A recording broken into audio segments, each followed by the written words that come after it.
Keluarga yang berjalan dalam tatanan ilahi.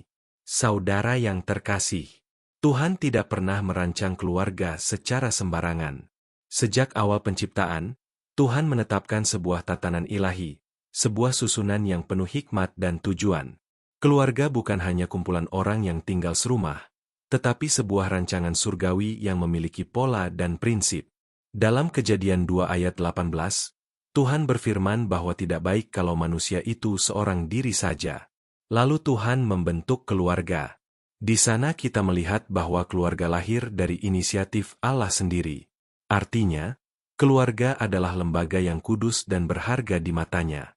Namun seringkali masalah muncul ketika kita ingin berjalan dengan cara kita sendiri, bukan menurut tatanan Tuhan. Tatanan ilahi berbicara tentang peran, tanggung jawab, dan hubungan yang selaras dengan kehendak Tuhan. Dalam Efesus 5 ayat 22-25, dijelaskan tentang hubungan suami dan istri.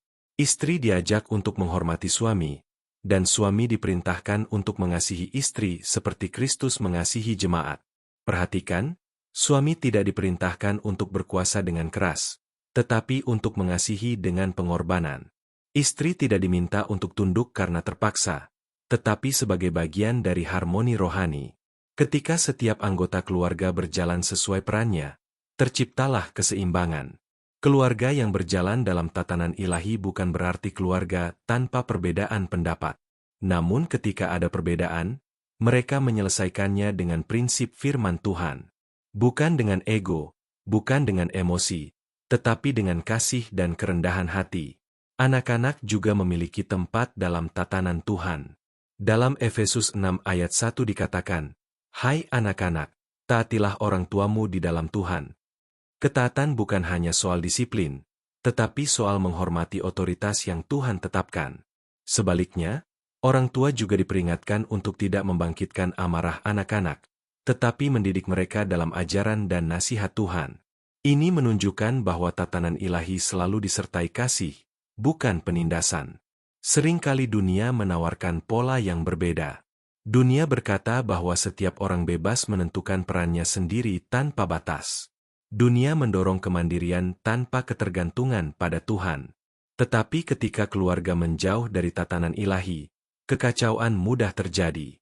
Bayangkan sebuah orkestra tanpa dirigen. Setiap pemain memainkan alat musiknya sesuka hati. Mungkin semua berbakat, tetapi tanpa tatanan, yang terdengar hanyalah kebisingan. Demikian juga keluarga tanpa prinsip Tuhan.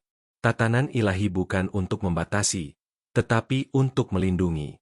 Seperti rel yang menjaga kereta tetap pada jalurnya, demikianlah firman Tuhan menjaga keluarga tetap berjalan menuju tujuan yang benar. Keluarga yang berjalan dalam tatanan ilahi menjadikan Kristus sebagai pusat. Ia menjadi kepala yang memimpin. Setiap keputusan dipertimbangkan dalam doa.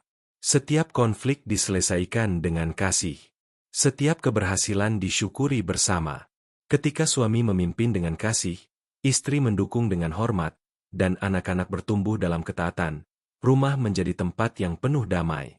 Mungkin hari ini ada keluarga yang merasa tatanannya sudah tidak teratur. Peran terasa kabur. Komunikasi tidak sehat. Jangan putus asa. Tatanan Tuhan selalu bisa dipulihkan ketika kita mau kembali kepadanya. Mulailah dengan introspeksi. Suami, apakah sudah mengasihi seperti Kristus? Istri, apakah sudah menghormati dengan tulus? Anak-anak, apakah sudah belajar taat dengan hati yang benar? Perubahan tidak selalu terjadi sekaligus. Tetapi ketika satu orang mulai taat pada firman Tuhan, dampaknya bisa menjalar ke seluruh keluarga. Ingatlah, Tuhan tidak pernah gagal dalam rancangannya. Jika kita mau kembali kepada polanya, Ia sanggup memulihkan yang retak, menata ulang yang kacau, dan membangun kembali yang hampir runtuh.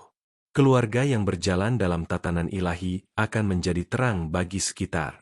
Orang lain akan melihat bahwa ada sesuatu yang berbeda, bukan karena mereka sempurna, tetapi karena Tuhan memimpin hidup mereka. Mari kita berdoa. Tuhan, kami bersyukur karena Engkau merancang keluarga dengan penuh kasih dan hikmat. Ampuni kami jika selama ini kami berjalan menurut cara kami sendiri dan mengabaikan tatanan-Mu. Tolong kami untuk kembali kepada prinsip firman-Mu.